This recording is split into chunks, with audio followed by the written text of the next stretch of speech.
बच्चों, आज हम कक्षा 11 व्यवसाय अध्ययन के अध्याय 6 व्यवसाय का सामाजिक उत्तरदायित्व एवं व्यावसायिक नैतिकता का अध्ययन करेंगे। इस पाठ के बिंदु सामाजिक उत्तरदायित्व की यथार्थवादिता, व्यवसाय के लिए सामाजिक उत्तरदायित्व के निर्वाह के बाध्यकारी तत्व, सामाजिक उत्तरदायित्व के प्रकार व व्यवसाय से संबंधित वर्गों हेतु दायित्वों पर हम आज चर्चा करेंगे। तो आइए शुरू करते हैं सामाजिक उत्तरदायित्व के यथार्थवादिता से। सामाजिक उत्तरदायित्व की यथार्थवादिता। यथार्थवाद क्या है? यथार्थवाद का अर्थ है जो वास्तविक हो, जिसका अस्तित्व हो, जो यथार्थ में हो, वह यथार्थवाद के अंतर्गत आता है। व्यवसायी जानते हैं कि बिना सामाजिक उत्तरदायित्व के का निर्वाह किए वे लाभकारी गतिविधियों का संचालन नहीं कर सकते और न ही उनके व्यवसाय का अस्तित्व बना रह सकता है। देखिए, यहां बात आई है अस्तित्व बना रहने की।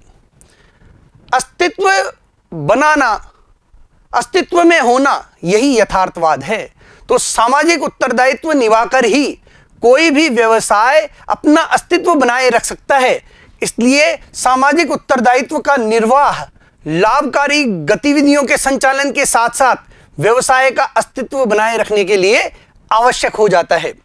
सामाजिक संगठनों का समाज के प्रति एक कर्तव्य है जिसमें इन्हें सामाजिक समस्याओं का समाधान करना है, वह आर्थिक गतिविधियों के अतिरिक्त भी योगदान देना है। यही उनका उत्तरदायित्व भी है। देखिए, व्यवसाय समाज में संचालित होता है, अतः वह एक प्रकार का सामाजिक संगठन भी है। तो समाज के प्रति उसका एक कर्तव्य है, समाज की भलाई करना उसका एक कर्तव्य है, जिसमें इन्हें सामाजिक समस्याओं का समाधान करना है, साथ ही अपनी आर्थिक गतिविधियों को भी संचालित करना है। उसके अतिरिक्त उन्हें अन्य प्रकार से सामाजिक समस्याओं का समाधान करते हुए समाज की अपेक्षाओं, आकांक्षाओं को भी पूरा करना है। यह उनका उत्तरदायित्व है। व्यवसायी हेतु सामाजिक उत्तरदायित्व के निर्वाह के लिए बाध्यकारी तत्वों की चर्चा करें तो कई ऐसे तत्व हैं जो उन्हें बाध्य करते हैं सामाजिक उत्तरदायित्व निर्वहन के लिए। कौन कौन से तत्व हैं? आइए। सार्वजनिक नियमन की आशंका। यदि कोई व्यावसायिक संगठन अपने उत्तरदायित्व को पूरा नहीं करता है, समाज के प्रति जिम्मेदारी नहीं निभाता है, तो सरकार को समाज के साथ आना पड़ता है और उन्हें नए नियमों और कानूनों का निर्माण करना पड़ता है, जो कि संगठनों के लिए, व्यावसायिक संस्थाओं के लिए बहुत बाध्यकारी होता है। सरकार द्वारा व्यावसायिक संगठनों के सामाजिक उत्तरदायित्व का पूर्ण निर्वहन न करने पर जनता की सुरक्षा हेतु सार्वजनिक नियमों, कानूनों को लागू करने की कार्यवाही की जाती है। यह व्यवसाय के लिए बहुत बाध्यकारी होता है। नेक्स्ट बिंदु बच्चों, दूसरा बिंदु है श्रम आंदोलनों का दबाव।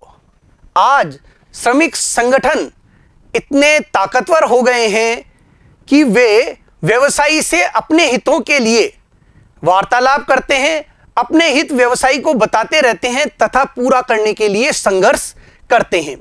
श्रम संगठनों के आंदोलनों से उद्योगपतियों को रखो और निकालो की धारणा के स्थान पर श्रमिक हितार्थ कार्य करने को बाध्य होना पड़ा है।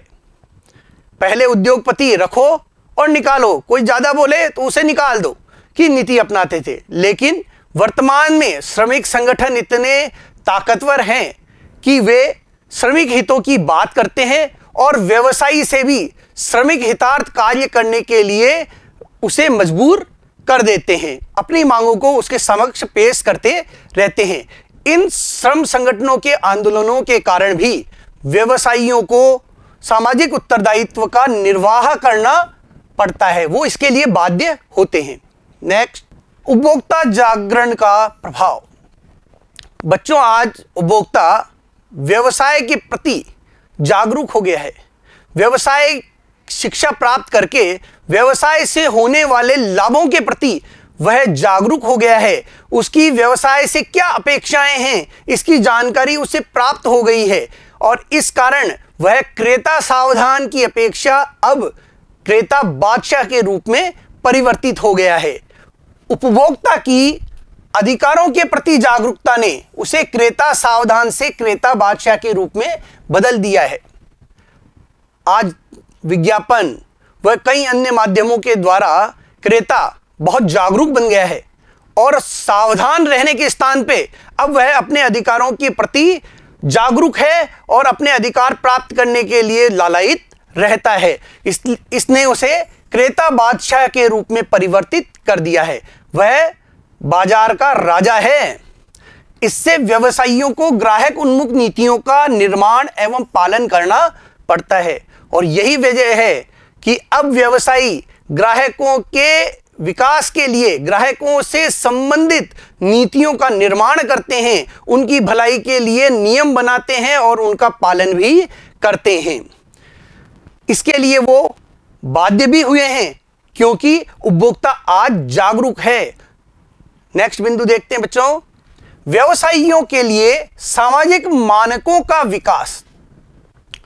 व्यवसाय समाज से पृथक नहीं है, समाज का ही एक अभिन्न अंग है। समाज में रहकर ही व्यवसायी अपने व्यवसाय को संचालित करता है, लाभ अर्जित करता है। व्यवसाय समाज से पृथक नहीं हो सकता, समाज ही उसे स्थायी बनाता है, उन्नति प्रदान करता है। अतः उसे सामाजिक मानकों के अनुसार ही क्रियाकलापों का निर्णय लेना होता है। उसे सामाजिक रीति रिवाजों, सामाजिक मान्यताओं, सामाजिक कार्यकलापों को अपनाना पड़ता है और उसी के अनुरूप उसे अपनी योजनाएं बनानी पड़ती है। यदि वह समाज के विरोध में जाएगा तो कभी भी स्थायी नहीं रह पाएगा और व्यवसाय की उन्नति तभी है जब वह समाज के साथ चले, समाज के सहयोग से चले। नेक्स्ट बाध्यकारी तत्व, व्यवसायिक शिक्षा का विकास। आज समाज में व्यावसायिक शिक्षा का बहुत अधिक प्रचार प्रसार होने के कारण भी व्यवसायी सामाजिक उत्तरदायित्व निर्वहन करने के लिए बाध्य हुआ है। व्यावसायिक शिक्षा के प्रसार से समाज को सामाजिक उद्देश्यों के प्रति और अधिक जागरूक बना दिया है। इससे भी व्यवसायी अपनी जिम्मेदारी निर्वाह के लिए बाध्य होता है। देखिए, और अधिक जागरूक बना दिया है। व्यवसाय के प्रति समाज का नजरिया बदल रहा है। व्यावसायिक शिक्षा प्राप्त कर वह समाज से अपने अधिकारों के बारे में सावचेत हुआ है और इसी कारण वह अधिक जागरूक बना है। जब समाज जागरूक होता है तो व्यवसायी को भी अपनी जिम्मेदारी निर्वहन करने के लिए बाध्य होना पड़ता है। उसे समाज हित के लिए फैसले लेने पड़ते हैं।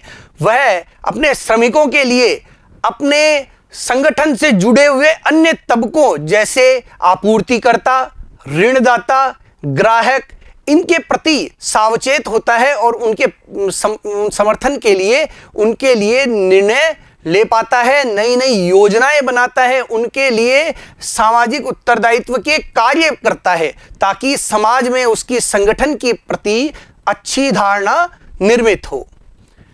सामाजिक हित तथा व्यावसायिक हितों में संबंध। देखिए, आज समाज और व्यवसाय दोनों एक साथ हैं, दोनों एक ही सिक्के के दो पहलू हैं। यदि समाज प्रगति करेगा तो व्यवसाय प्रगति करेगा और व्यवसाय की प्रगति से समाज की प्रगति होती है। तो दोनों एक सिक्के के दो पहलू हैं, इसीलिए ये एक दूसरे के विरोधी न होकर एक दूसरे के पूरक हैं। व्यवसाय समाज सेवा के द्वारा ही लंबे समय तक चल सकता है। कोई भी व्यवसाय समाज की सेवा करके, समाज की समस्याओं को दूर करके, समाज की अपेक्षाओं को पूर्ण करके लंबे समय तक, दीर्घ अवधि तक टिका रह सकता है। अपनी संस्था को लाभकारी संस्था के रूप में वह परिवर्तित कर सकता है। अगला बाध्यकारी तत्व, पेशेवर व प्रबंधकीय वर्ग का विकास। आज जो नया पेशेवर वर्ग आ रहा है, जो पेशेवर प्रबंधक आ रहे हैं, वो समाज को साथ लेकर चलने की कामना रखते हैं, वो समाज को साथ लेकर आगे बढ़ने के लिए तैयार रहते हैं। पेशेवर प्रबंधक व्यवसाय के सफलतापूर्वक संचालन के लिए केवल लाभ अर्जन की अपेक्षा समाज के विविध हितों में भी रुचि लेते हैं। वो केवल लाभ कमाना ही अपना उद्देश्य नहीं समझते, बल्कि समाज के विभिन्न हितों को भी बहुत गहराई से समझते हैं और उन हितों को पूरा करने में रुचि भी लेते हैं। वो सामाजिक समस्याओं को दूर करने के लिए सदैव तत्पर रहते हैं, तैयार रहते हैं। ये जो भी बिंदु थे, ये व्यवसायी को सामाजिक उत्तरदायित्व निर्वहन के लिए बाध्य करने वाले तत्व थे। इनके द्वारा व्यवसायी अब बाध्य होता है कि वह सामाजिक उत्तरदायित्व के कार्य करे। आइए देखते हैं सामाजिक उत्तरदायित्व के प्रकार। सामाजिक उत्तरदायित्व को 4 भागों में बांटा जाता है। पहला है आर्थिक उत्तरदायित्व, दूसरा कानूनी उत्तरदायित्व, तीसरा नैतिक उत्तरदायित्व और चौथा है विवेकशील उत्तरदायित्व। बच्चों, अब हम इन्हें विस्तार से देखते हैं। पहला है आर्थिक उत्तरदायित्व। व्यावसायिक उपक्रम का पहला दायित्व उपभोक्ता वस्तुओं और सेवाओं को समाज को उपलब्ध कर उचित लाभ पर विक्रय करना है। वस्तु और सेवाओं को समाज को उपलब्ध करवाकर सही समय पर, सही स्थान पर, सही मूल्य पर जब व्यवसायी समाज को सही वस्तुएं उपलब्ध करवाएगा और उचित लाभ प्राप्त करता है, उचित लाभ प्राप्त करते हुए विक्रय करता है, तो वह अपनी आर्थिक गतिविधियों को भी सही तरीके से संचालित कर लेता है, समाज को भी फायदा पहुंचाता है तथा वह अपना हित भी साध लेता है। यह उसका आर्थिक उत्तरदायित्व कहलाता है। वह उपभोक्ताओं को सुविधा भी प्रदान कर देता है, सस्ती वस्तुएं भी उपलब्ध करा देता है उचित मूल्य पर विक्रय करके, और अपना लाभ भी नहीं छोड़ता, क्योंकि वह अपने लाभ को उसमें जोड़कर रखता है, उचित लाभ पर विक्रय करता है। उसका कानूनी उत्तरदायित्व क्या है? व्यावसायिक उपक्रम का यह भी दायित्व है कि वह उन कानूनों का पालन करे जो समाज के हित के लिए है। एक व्यवसाय के लिए यह आवश्यक हो जाता है, यह उसका कानूनी दायित्व है कि वह समाज के लिए बनाए गए कानूनों, नियमों का पालन करे, उसके हिसाब से अपनी गतिविधियां आगे चलाए, ताकि समाज का कल्याण भी हो और उसका व्यवसाय भी कानूनों की पालना करते हुए आगे बढ़े। तीसरा बिंदु है नैतिक उत्तरदायित्व। सामाजिक उत्तरदायित्व का तीसरा प्रकार नैतिक उत्तरदायित्व। वह दायित्व जिसको पूरा करने के लिए स्वेच्छापूर्वक कार्य करने की भावना अपनानी होती है। देखिए, कोई कानूनी दबाव नहीं होता। नैतिक दायित्व खुद की इच्छा से, व्यवसायी द्वारा खुद की इच्छा से किया गया कार्य। यदि कोई व्यवसायी ये ठान ले कि उसे समाज के लिए कुछ करना है, तो वह खुद की इच्छा से करता है। जैसे समाज की धार्मिक भावनाओं को ठेस न पहुंचाना, भावना को ठेस न पहुंचाना, यह उसका नैतिक उत्तरदायित्व है कि वह समाज के किसी भी वर्ग की भावना को ठेस ना पहुंचाए, सभी की धार्मिक मान्यताओं को वो समझे और उन धार्मिक मान्यताओं का वह पालन करे। यह उसका नैतिक दायित्व है। अगला बिंदु है विवेकशील उत्तरदायित्व। यह पूर्ण रूपेण स्वैच्छिक एवं बाध्यपूर्ण उत्तरदायित्व है जिसे व्यवसाय अपनाते हैं। देखिए, पूर्ण रूपेण स्वैच्छिक और बाध्यपूर्ण, यह व्यवसायी के खुद की इच्छा पर निर्भर करता है कि उसे यह कार्य करना है या नहीं करना। लेकिन यह बाध्यपूर्ण होता है। सरकार द्वारा बाध्यता नहीं होती इसमें व्यवसायी समाज के प्रति बाध्य हो जाता है। समाज उससे अपेक्षा रखता है कि वह विकट क्षणों में समाज का सहयोग करे। तो जैसे शिक्षण संस्थाओं को दान देना, भूकंप पीड़ितों की सहायता करना, ऐसे समय में शिक्षण संस्थाएं चाहती है कि बड़े व्यवसायी उनके लिए कार्य करे, उनके हितों की रक्षा के लिए कार्य करे। विद्यालयों में भवन बनवाना, शौचालय बनवाना, शैक्षणिक व्यवस्था के लिए सहूलियत प्रदान करना, ये सारे कार्य शिक्षण संस्थाओं में व्यवसायियों द्वारा करवाए जाते हैं। साथ ही भूकंप पीड़ितों की मदद, आपदा, प्राकृतिक आपदा के समय जनता की मदद, यह जनता उनसे अपेक्षा रखती है। इन अपेक्षाओं से बाध्य होकर ही वो अपने विवेकशील उत्तरदायित्व का पालन करते हैं। यह उनके लिए बाध्यपूर्ण भी हो जाता है और एक स्वैच्छिक भी हो जाता है कि वो कितना करे, क्या करे। उदाहरण के लिए अब कोरोना काल में कई व्यवसायियों ने लोगों के भलाई के लिए काफी कार्य किया, यह उनकी विवेकशीलता पर निर्भर था। साथ ही साथ जनता की अपेक्षाओं ने उन्हें इसके लिए बाध्य भी किया। जनता चाहती थी कि उद्योगपति आगे आएं और जनता की भलाई के लिए कार्य करे। तो यह बाध्यपूर्ण भी है और स्वैच्छिक भी है। अब आगे हम देखते हैं व्यवसाय से संबंधित वर्गों हेतु एक व्यवसाय के दायित्व। व्यवसाय का अंशधारियों अथवा स्वामियों के प्रति उत्तरदायित्व। देखिए, व्यवसायी अंशधारियों से अंशों के माध्यम से धन प्राप्त करता है तथा स्वामी अपने जीवन भर की पूंजी व्यवसाय में लगाता है। तो व्यवसाय का उसके प्रति दायित्व बनता है। क्या दायित्व बनता है देखते हैं। उनके द्वारा विनियोजित पूंजी का उचित प्रतिफल देना। जो भी पूंजी अंशधारियों और स्वामियों द्वारा लगाई गई है उसका उचित प्रतिफल देना, यह व्यवसाय की जिम्मेदारी बन जाता है। साथ ही विनियोजित पूंजी की सुरक्षा करना, लगाई गई पूंजी की देखभाल करना, उसको सही तरीके से काम में लेना, यह जिम्मेदारी भी व्यवसायी की हो जाती है। तीसरा बिंदु है कंपनी की कार्यशैली की सही सूचना देना।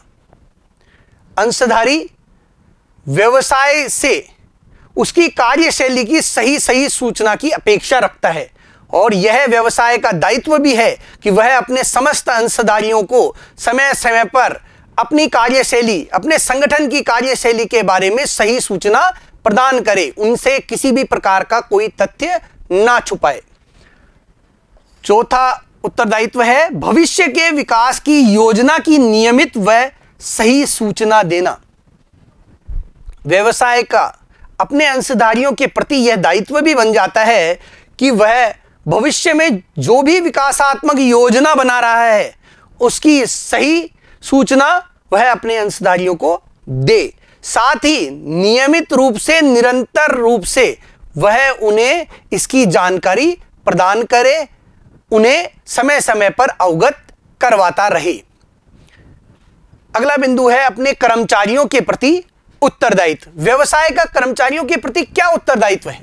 सबसे बड़ा उत्तरदायित्व होता है संगठन में उचित कार्य दशाओं का सृजन करना। काम की जो दशाएं हैं उन्हें सही बनाए रखना, यह जिम्मेदारी होती है व्यवसायी की। व्यवसायी अगर चाहे तो अपने व्यवसायिक स्थल पर, अपने संगठन में अच्छी कार्य दशाएं प्रदान करके अपने श्रमिकों को, अपने कार्य करने वाले मजदूरों को संतुष्ट रख सकता है। तो यह उसका प्रथम दायित्व होता है। दूसरा दायित्व है अर्थपूर्ण कार्य के अवसर प्रदान करना। सभी कर्मचारियों को उनकी योग्यता, उनकी क्षमता के अनुसार कार्य के अवसर प्रदान करना, समय समय पर उन्हें पदोन्नति, वेतन वृद्धि व अन्य अवसर प्रदान करना, यह भी एक व्यवसाय की जिम्मेदारी होती है अपने कर्मचारियों के प्रति। श्रमिकों को उचित वेतन, उचित व्यवहार।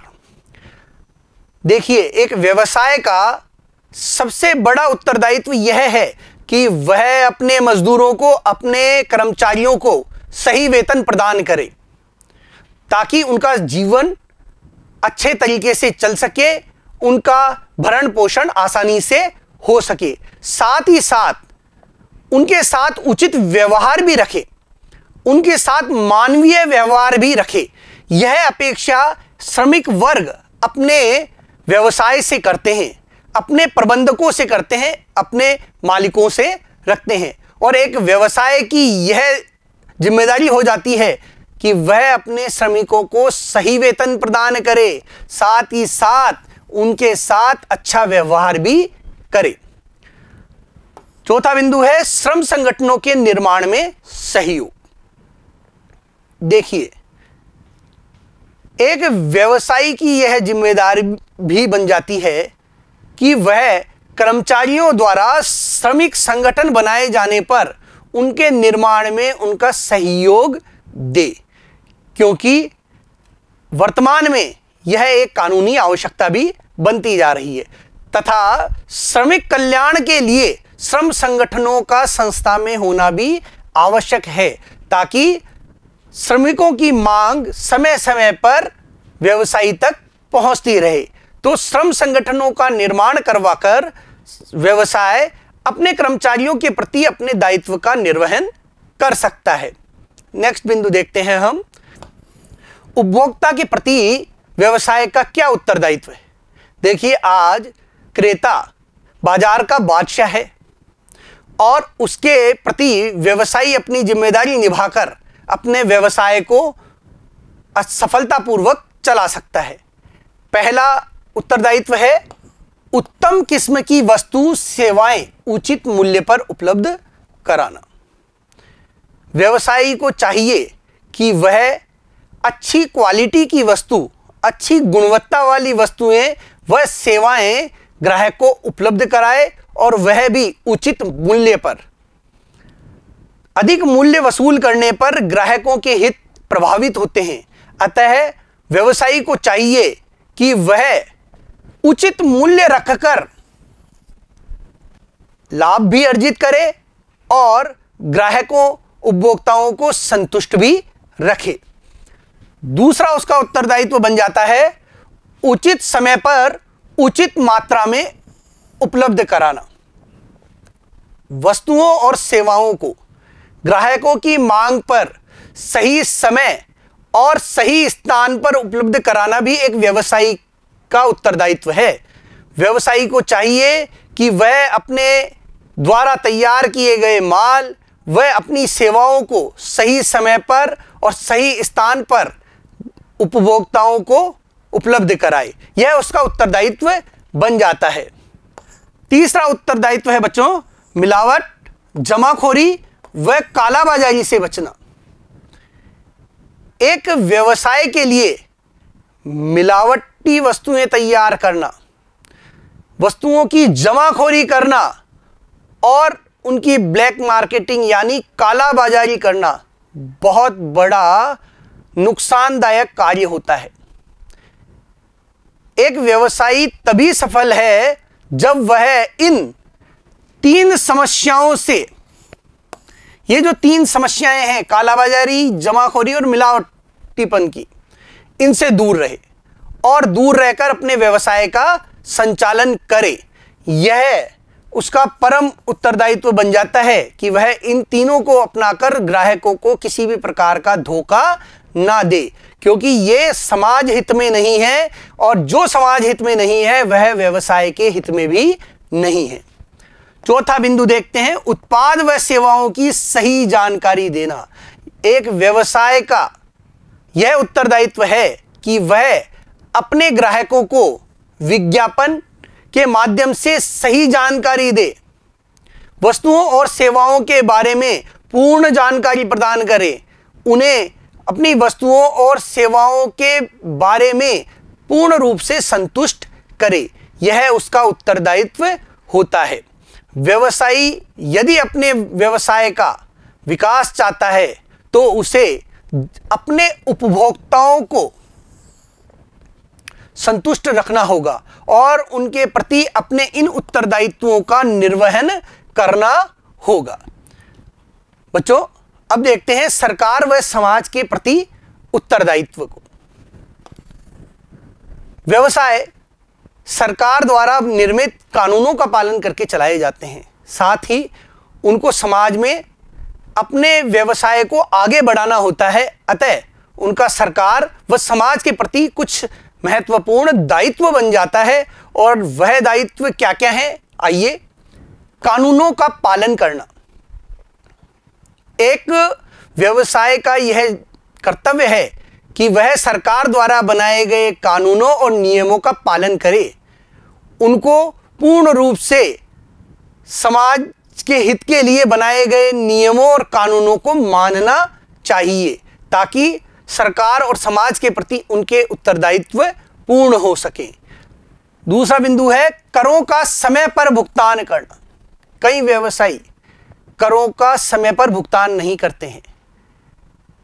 जब करों का समय पर सही भुगतान नहीं किया जाएगा तो सरकार द्वारा जनता के हितों के कार्य प्रभावित होते हैं, क्योंकि जनता के हितों के कार्य के लिए सरकार इन्हीं करों के माध्यम से धन अर्जित करती है। तो यह व्यवसायी की जिम्मेदारी बन जाती है कि वह करों का समय पर भुगतान करे, किसी भी प्रकार की कोई जानकारी ना छुपाए। तीसरा बिंदु है सामाजिक रीति रिवाजों, मान्यताओं का सम्मान करना। एक व्यवसाय का यह उत्तरदायित्व है कि वह समाज की मान्यताओं, समाज के रीति रिवाजों को पूर्ण रूप से माने और उनका आदर करे, उनके प्रति सद्भावना रखे, उनके प्रति सम्मान रखे। उन मान्यताओं, रीति रिवाजों का वह सम्मान करेगा तो समाज उसको अच्छे दृष्टिकोण से देखेगा तथा उस समाज में जो व्यवसाय के प्रति सकारात्मक दृष्टिकोण रखता है वहां पर व्यवसाय का विकास ही होगा। चौथा बिंदु है प्रदूषण को फैलने से रोकना। एक व्यवसाय की यह बड़ी जिम्मेदारी बन जाता है कि वह अपने औद्योगिक इकाई में प्रदूषण को फैलने से रोके। ऐसा करके वह समाज का बहुत बड़ा हित करता है। वह वायु प्रदूषण, जल प्रदूषण को रोकने के लिए समग्र रूप से कार्य करे और इन प्रदूषणों से अपने समाज को बचाए, तो वह समाज हित का बहुत बड़ा कार्य करेगा। यह उसका परम उत्तरदायित्व होता है। साथ ही अगला बिंदु है देश के अच्छे नागरिक की तरह व्यवहार करना। देखिए, व्यवसाय समाज से अलग नहीं है और वह कोई भी ऐसी गतिविधि नहीं कर सकता जो देश का कोई नागरिक देश के विरोध में करता हो। चूंकि वह समाज का एक अंग है तो वह देश का एक नागरिक भी है और ऐसी स्थिति में किसी भी व्यवसाय को देश के विरोध में कोई भी ऐसा कार्य नहीं करना चाहिए जिससे देश हित प्रभावित हो। यदि देश हित प्रभावित होगा तो समाज प्रभावित होगा, समाज प्रभावित होगा तो व्यवसाय प्रभावित होगा। तो देश के अच्छे नागरिक की तरह वह व्यवहार करके देश और समाज के प्रति वह अपने कर्तव्यों को पूरा कर सकता है। वह अपने उत्तरदायित्व को देश की सरकार और समाज के प्रति पूर्ण रूप से निर्वहन कर सकता है। आज के लिए इतना ही बच्चों, फिर मिलते हैं नेक्स्ट वीडियो में। धन्यवाद।